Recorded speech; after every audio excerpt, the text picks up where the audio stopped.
السلام عليكم يا تلاميذ. اليوم راح نشرح درس المتراجحة، أو بالأحرى هو عنصر من درس الحساب الحرفي. المتراجحة هي درس سهل ومعظم التلاميذ مضخمينه، ولو أنه ما عنده بالنسبة لي أنا الحل تاعو أسهل ما يكون. جو بريفير نبداو بالأمثلة، راح نشوف أنا بلي بالأمثلة تفهموا أكثر. اولا كي يعطيني متراجحه من هذا النوع، اول حاجه نديرها راح نلم الاعداد المجهوله في طرف والاعداد المعلومه في طرف. كي نقولوا اعداد مجهوله معناتها لصق فيها اكس او اكس مربع، والاعداد المعلومه هي الاعداد اللي ما فيها لا اكس لا اكس مربع. واي عدد نحول له بلاصتو راح نغير له الاشاره تاعو. هذه اول حاجه. لاحظوا معايا المثال، هنا عندي هذا مجهول وهذا مجهول وهذا مجهول، راح نحاول نلمهم في طرف واحد. واش ندير؟ نجيب لهم هذا هنا كان موجب واش يولي سالب، لانه قلنا اي واحد بالاخي عندي هذا طرف وهذا طرف، اي عنصر ولا اي عدد نبدل البلاصه تاعو للطرف الاخر نغير له الاشاره تاعو. معناتها راح تولي 3 اكس مربع زائد 3 اكس ناقص 3 اكس مربع، اللي هي هذه يوجد هنا للطرف هذا ولات سالب.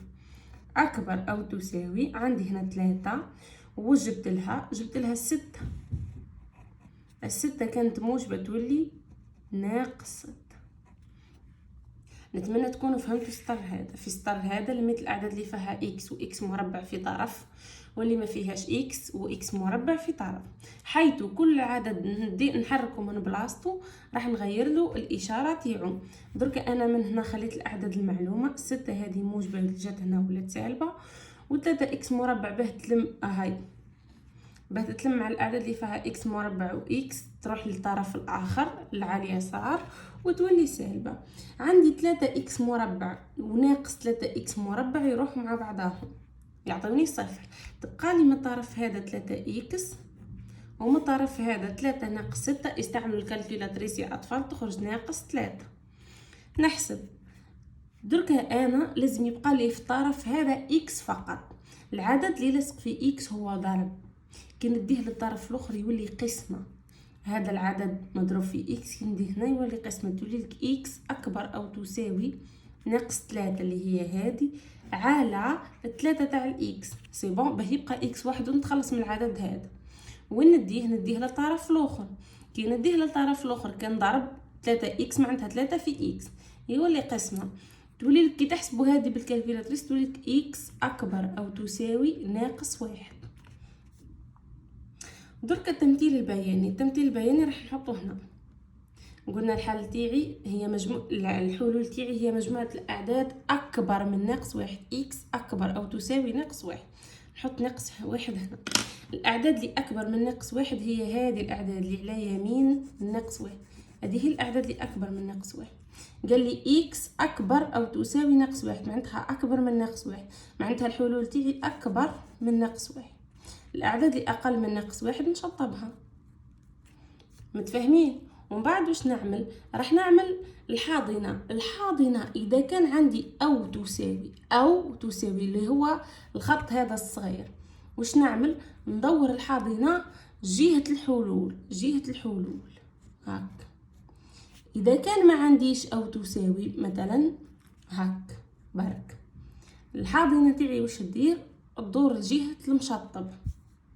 نتمنى تكونوا فهمتوا. هنا راح نكسيلير شويه يا اطفال بلا الفيديو ما يجيش طويل بزاف.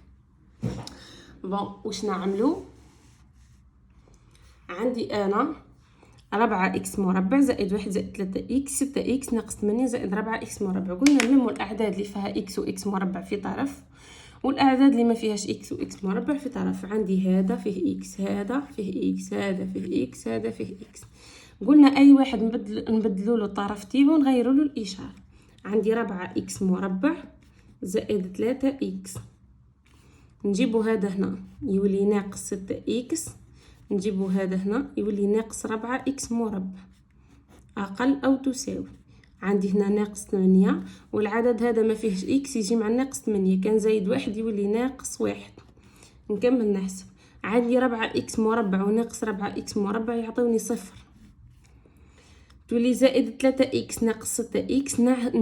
ندير العملية ما بين زائد 3 وناقص 6 بالآلة الحاسبة. ندير زائد 3 ناقص 6 بالآلة الحاسبة تخرج ناقص 3 ولصق فيهم إكس، لأنه لصق فيهم إكس أقل أو تساوي. عندي زائد 3 ناقص 6 تعطيني ناقص 3، والأعداد تاعي لصق فيهم إكس نلصقو في النتيجة أقل أو تساوي. ناقص 8 ناقص 1 ناقص 9.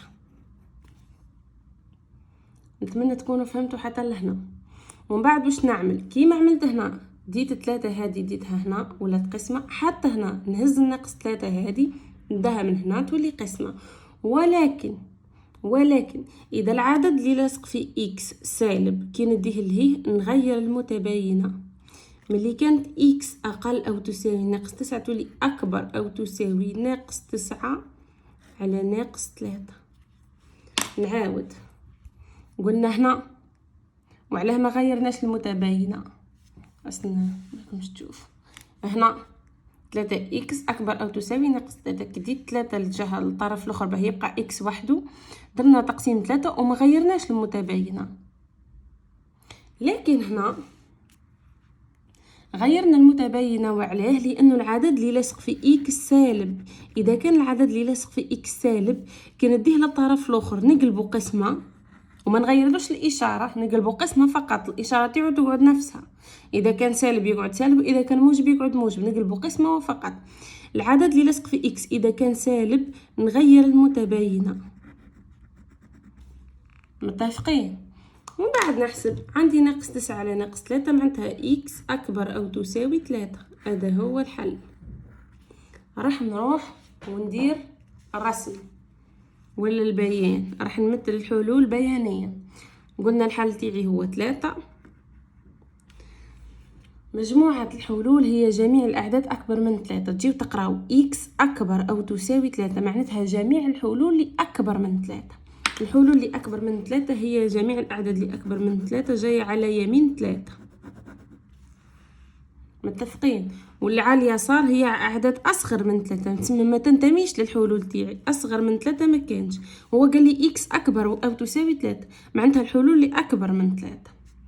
درك هنا عندي أو تساوي معناتها الحاضنة تاعي راح تدور للحلول. نروح هنا واش نعمل. المثال الثالث عندي راح نلم المجاهيل في طرف اللي هي الأعداد اللي فيها إكس وإكس مربع والمعالم في طرف. راح نجيب هذه هنا الطرف هذا وراح ندير 3 هنا الطرف هذا تولي لك 4 إكس مربع ناقص 13 إكس. وهذه كي نجيبها هنا كانت موجبة تولي سالبة أقل أو تساوي. من هنا بقت 29 وجبت لها هذه كانت زي 3 تولي ناقص 3. ومن بعد 4 إكس مربع وناقص 4 إكس مربع يعطيوني 0. تبقى لي ناقص 13 إكس أقل أو تساوي 26. ومن بعد راح نتخلص من ناقص 13. كان ضرب بينه وبين الإكس ضرب يروح هنا يولي قسمة يبقى إكس وحده. قلنا العدد اللي لاصق في إكس إذا كان سالب كي يروح لهيه واش نديرو نغيرو المتباينة. كانت دايرة لهيه تولي دايرة للجهة اليمنى. متفاهمين؟ العدد اللي لاصق في إكس إذا كان سالب، العدد اللي لاصق في إكس إذا كان سالب واش نديرو نغيرو المتباينة. تعطيني 26 على ناقص 13. 26 على ناقص 13. والعدد اللي لاصق في إكس هذا كنديو ليه نقلبوه قسمة ما نغيرولوش إشارته نقلبوه قسمة فقط ونحبس. متفاهمين؟ وقلنا نغيروا المتباينة لماذا؟ لأن العدد اللي لاصق في إكس كي يكون سالب نغير المتباينة. إذا كان موجب ما نغيرهاش.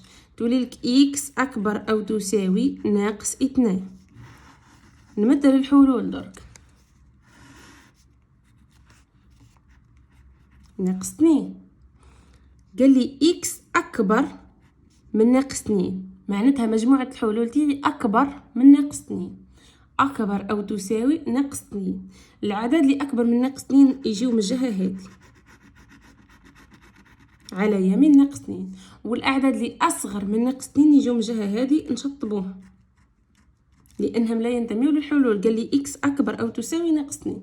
دركا كي تعود عندي أو تساوي هذه الدور الحاضنة لجهة الحلول. كون جات مع